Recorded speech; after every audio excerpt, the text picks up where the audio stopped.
You get down on your kid's level and look them in the eyes and your phone's in the other room, you start to feel something. You kind of can't help it. If you can make them the expert and get really interested in something that they care about, it's not hard to stay interested because what you become interested in is them. Okay, so let's record the intro now. So what did Milkless? Because I think we start with the name. Two dads, we love our kids, but then we also need them to know that we're like pretty cool and it's not like a wimpy podcast. So, hey, hey, Milkless. Hey, welcome to Milkless. Hey, Milkless. Call the audience, Milkless. What's up, Milkless? Matt and Max coming at you. What if that's it? That's our first take. So on this episode, the first episode of the podcast, we're going to talk a little bit about why we decided to do this. We're going to investigate some of the kind of unsavory archetypes that you see in popular culture and media of fathers and why they seem to be so prevalent and why we seem to be so short on good examples of fathers. We're going to talk about what those archetypes mean about us, what resonates, what doesn't, whether it's the selfish beer-drinking dad or the totally emasculated dad who has basically given up every shred of dignity he has to be a good parent. And finally, we're going to try to give you a couple of tips if you find yourself in either of those situations or somewhere in between, ways to kind of correct and point yourself back towards being the kind of legendary father you want to be. So check it out.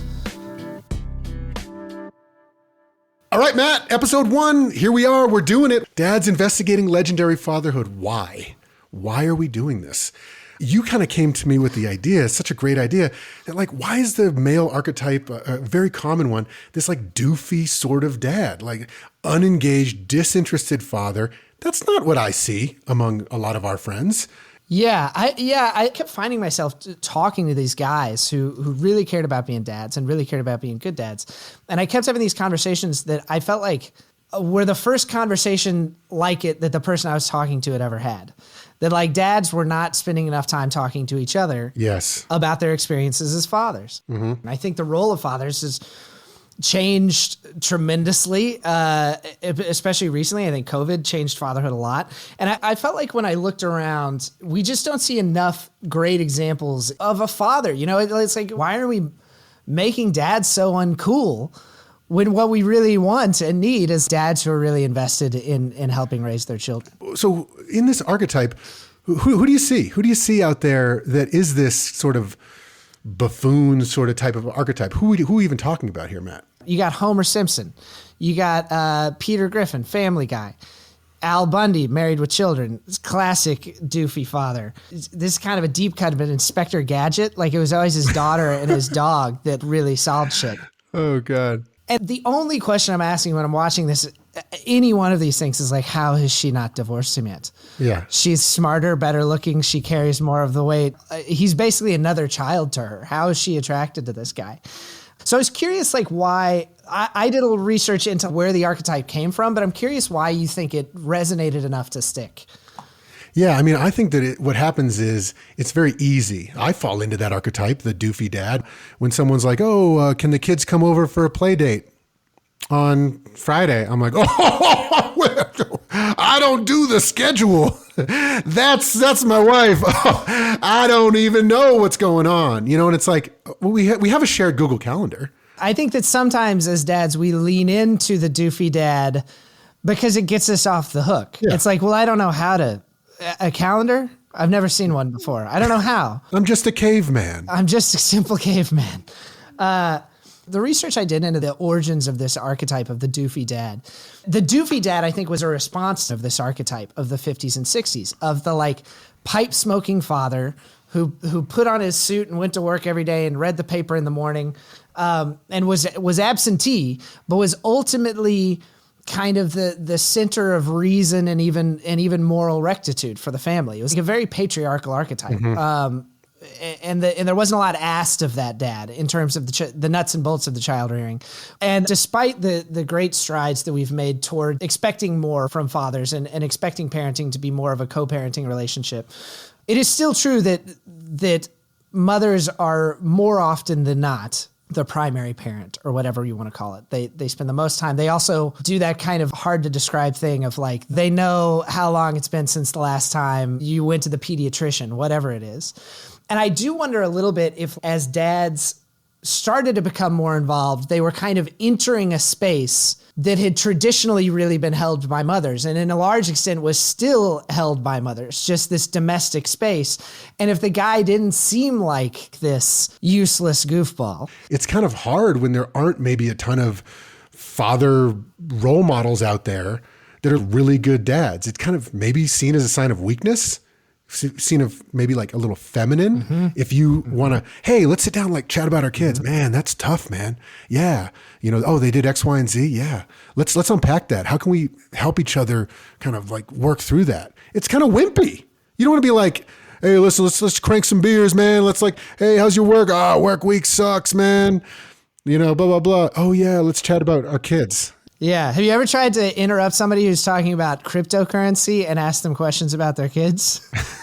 Yeah. It's a real conversation stopper. But here's an interesting study.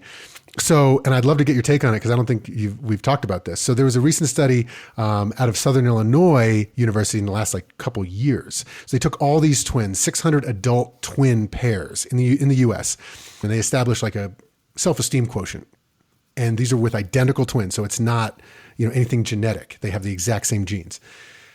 The ones who had low self-esteem compared to their identical twin had a massive correlation with thinking that their father didn't like them or like wasn't nice to them. What's weird? The mother didn't matter. What does that even mean? It's very hard to unpack. I've thought about it a bunch. I don't quite get it, but I do know that a father's affection is super important. Just in terms of self-esteem. It's interesting. I wonder if there's a way in which like, because of some of the early on and, in the baby phase, just some biological truths. And then, the way that a lot of families are set up, that even if the mother is aloof, they're still demonstrating love and all of these things they do for this kid out of necessity. Whereas if the dad is checked out and working and feels that the work he does is a sufficient contribution of the family, he didn't have to do that much more, there's kind of no way in which he's showing his kids that he loves them. Sometimes I mess up. You go on a business trip, you're all stressed out, you're doing all this stuff, you don't feel like you're being that great of a dad. Sometimes, we had chatted about this yesterday, all it is like 20 seconds, getting down to their level, eye contact, and being there for them and just being like, what's up, man? How are you? And let them be the first one to walk away from the conversation or the hug. Just that. That's all it. Sometimes it's just a little bit. Then your child can file that away. Okay, dad cares about me. Dad's interested in what I'm doing. Mm-hmm. I see my daughter watching my face a lot for how I'm responding to things she's doing, which feels like a tremendous amount of pressure. Oh yeah, because sometimes my face betrays me. Oh no, they can they can read it. They can, Dad. My favorite one is Dad. What's wrong? I know. Yeah. Our 5-year-old has said that to me like 2 or 3 times over the last couple of years. Dad, what's going on? What's wrong? I'm like, nothing's wrong. Yeah. He's like, well, why are you making that face? Yeah. Yeah. It's like, oh man. No, they're super perceptive. It's crazy. So I think on the one end, you have this archetype of the father who is a fundamentally selfish character. The Homer Simpson, Peter Griffin version of that is a lazy, selfish doofus. The Don Draper is a successful, selfish player. And then you have Liam Neeson, who's emotionally unavailable, but has a special set of skills. Yeah. He's lucky his daughter got kidnapped, because if she hadn't, that'd just be a movie about a shitty dad. Yeah. But I think on the other end of that you have this archetype, and I'm going to call it the dad from Modern Family, who's very funny and a very likable dude, but that actor, who I'm talking about, Ty Burrell from Modern Family? 100%. He's the actor said, I can't tell you how many people have come up to me and said, God, you remind me so much of my dad. And Ty Burrell is like, and I always have to stop myself from saying like, oh, your dad's kind of an idiot. Yeah. And kind of soft. And I think that is a newer archetype of the dad who is getting it right in terms of his involvement, his attachment to kids. He doesn't want to be a scary dad to his kids or an authoritarian dad to his kids. but has gone so far the other direction, he's kind of lost himself a little bit. I think it's a response to Don Draper, 1950s is Peter Griffin and Homer Simpson. And a response to the doofy dad is watch how much I love my kids. And you lose sight of everything. And then a lot of times these fathers have no discipline. I'm not saying like corporal punishment, but just general structure and rules in the house. And they get walked all over. And what ends up happening is the kids end up kind of not really respecting them, because it's like, who are you to them? You are nothing but a supporting actor. You are not an actual human being. Yeah. You only live to serve. Which by the way, gives your kid a fucked up view of the world, because the world is not going to cater to your every whim.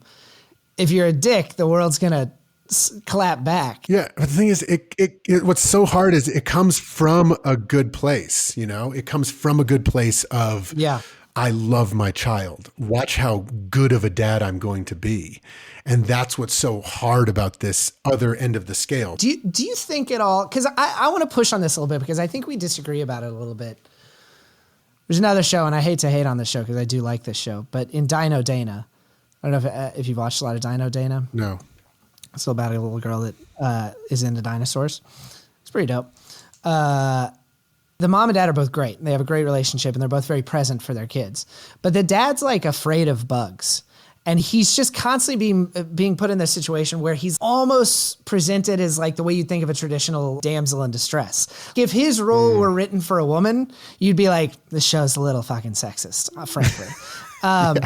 And I was thinking about where that came from, and I wonder if you had this experience at all. I remember early on after my first kid was born, you're figuring out everything about life is suddenly different. Yeah. And I remember feeling like some of these impulses that I still had, whether it was just leave the house and go on an adventure, or whether it was, oh my gosh, when I feel anger, I can feel physical violence in my body. That's just like my ape self.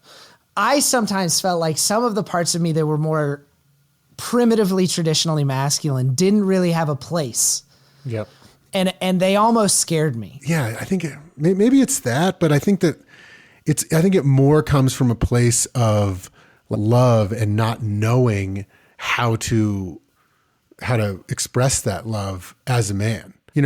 What you kind of hear is, in modern American culture is like, I'm going to give that child everything. Then you try to do that. Mm-hmm. Look how good a dad I am. And you wake up, you're like, I'm tired. My kid doesn't respect me. I have no control in this household. I'm now just a slave to my kids. They're acting out. You start to resent your kids. What happened to my life? And it's like, to be a good dad, you need to be a good human being. You need to take care of yourself. You need to love yourself. You need to have fun. And I explain that all the time to my kids, where I'm basically telling them, look, I'm just a person like you. I'm trying to sometimes teach empathy in a way. So I'm like, close your eyes. Who do you see? You see you, right? Like, it's just you, right? In your whole little world, that's just you. Everything is you. Well, when I do that, it's me too. It's only me. Mm-hmm. I'm just a guy. What you're talking about is giving your kid the sense that other people are also human beings, yourself included, who have as fully real and rich an internal life as they do. And to see themselves as a human amongst other humans, which I think it's a very hard thing to hold on to for adults, because you experience yourself all the time and from the inside, and you experience yourself very differently than you experience anyone else. Yeah. So I think planting those early seeds that like other people are people, but I think you cannot do that as a parent unless you have a strong sense of self, and you have established that you have a life that is not just of your kids, and that your kids see that life. This episode is brought to you by Violet Archer in the Case of the Purple Martin. It's a chapter book with illustrations on every page. You can read it to them if they're 5, 6-year-olds, but then as soon as they can read, up till 12, 13, it's an insanely good book with plot twists like worthy of an adult's attention. I love this thing. I'm so proud of Matt and Milkless of putting this thing out.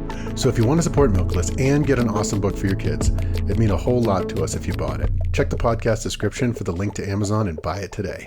And if you already have it, you can pop back into Amazon and give us an honest review. Thanks.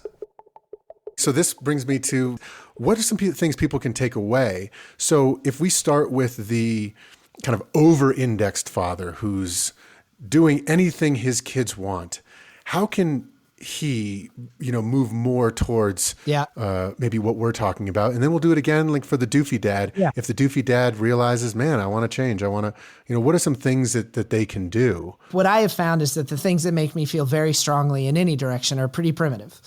If you think about the things that make you deeply happy, it's like sharing food with other people. It's being outside. It's using your body to do something that feels productive. Yeah. So all the firewood that we burn in our fireplace is wood. We live on a few acres.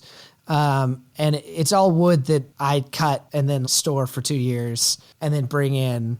And when I feel over-indexed as a dad, when I feel like, oh gosh, I'm losing track of the parts of myself that feel like that archetypal father that I want to shoot for, who kind of knows how to take care of shit for his family, that involves like real manual, whatever. Because more and more our lives don't require our bodies that much. So I'll go out and cut wood. And then the bonus round for that is find a way, that thing that you feel good at, that makes you feel capable, that makes you feel like a capable father, find a way to bring that skill and that feeling around your kid. I think having your child see you do something that isn't shuttling them around or taking care of them, and seeing you find joy out of that helps them understand that you are your own human being and that you have joys and loves, and they can actually emulate that and see that as a good role model. So if you love model airplanes or playing indoor soccer or whatever it is, have your kids see you in that natural environment where you're not just a doting father. But sometimes for myself, I sometimes trend towards a doting father. I love my kids so much and I'll do all this stuff. If I ever feel like we're losing control of the discipline in the house, it's just kind of a hard reset sometimes, is showing that there is some end of the line. For example, if someone is really acting out of turn, you would give a clear warning. Okay, we can't do that again. If you're going to do that again, then XYZ is going to happen. And it's hard. I try not to pick something big, because once you pick something, you have to do it. If you say, yeah, we're going to take your lovey that you sleep with every night and take it for a week, it's like, oh shit, did I just say that? Did I just say that? We're going to take the lovey for a week? That is cruel and unusual punishment. Never make threats you're not willing to follow through on. No, you have to go through. I'll see parents at the playground while looking at the phone. They're like, if you do that again, we're going to leave. But they're not even watching. It's like, no, you're not. And now your kid knows to never take you seriously. We're on the same page that if you say it, you have to do it. So like having a good debrief situation with your partner is good, because then you can talk about, man, I totally messed up. I said too much. I said we're going to take the lovey and put it above the fridge overnight. And it was so stupid because he needs that to sleep. Like, I messed up. That's on me. Like having that feedback loop there. But having some sort of hard reset will carry you forward for a few weeks, a month, because then it's, if they're hitting or fighting or something that is inappropriate, you give them a warning. Okay, remember the coloring book above the fridge? Yeah. And you try to just not yell, try to not get mad. And then I think that's a win. And then if you yell or get mad, just debrief and you clear it out. So then how would you say, if you are the doofy father or checked out father, Homer Simpson, you're not super engaged, what are some things that they can do? I do think, particularly for a dad who's not as involved or active a parent, there can be this thing of maternal gatekeeping where the mom's like, dad doesn't know what the fuck he's doing. He doesn't know how to work in a calendar. He's not going to remember to pack lunch. Yeah. He's et cetera, et cetera. He doesn't know what the fuck he's doing. So I gotta, if dad's interacting with the kid, I gotta mediate this somehow just to make sure it's not an absolute nightmare. Right. And I think for dads, that's like, it's not a good feeling. It's like, oh, I'm trying to do this thing, but like the boss is here and she's better at this than I am. And look who's showed up. Look who's going to try to talk with his own child. You don't know how to do this. He doesn't do karate anymore. Yeah. Right. Yeah. And even if they're not, even if your wife could be at no fault, you just feel her back there and you're like, I'm feeding her a cheese. Should I be feeding her? I don't know. My wife's looking at me. Is now cheese time? Is this time for a cheese, or has she already had a cheese? Well, it's embarrassing. It's like when someone who's overweight and wants to get healthy, that whole meme about overweight people being afraid of how they're perceived at the gym. Yeah. And imagine if you were heavier than you wanted to be and your wife was an Olympic gymnast and she was like, let's go to the gym. You'd be like, I think I'm going to walk by myself. So one of the things that I started doing early on with my daughter that has been just irreplaceable is I just took her and we fucking left. And we would sometimes leave for the day and have an adventure. These were often deeply unplanned. We just go places and figure it out. When we got hungry, we'd figure out how to get food. It put us in a very collaborative space. I'm also like better as a kind of spontaneous improviser than as like a real concrete planner. Like I said, I've never seen a calendar before. And then as she got older, and we did this with you guys one time, we just packed up and we came and saw you. And so we had to fly on a plane. We had to, figure out the car and and we've taken a number of trips like that. Gives my wife a break, but it also ensures that there's no you and your wife looking at each other like, who's in charge here? Or like, you kind of know more about this than I do. Look, it's me and you, kid. I'm the only protection you got out here. I got to figure this all out. I'm on. And right now, I am your primary parent. Every time I do it, I'm like, man, I got to do more one-on-ones because we have 3 kids. Hanging out with 3 kids is a lot like, plate spinning. You're just kind of managing. I got all 3, keeping them safe, keeping them not hurt, keeping them happy, playing games. Let's play a game that all 3 can play, that a 3-year-old can play. Sorry, 7-year-old, we're going to play a baby game all together.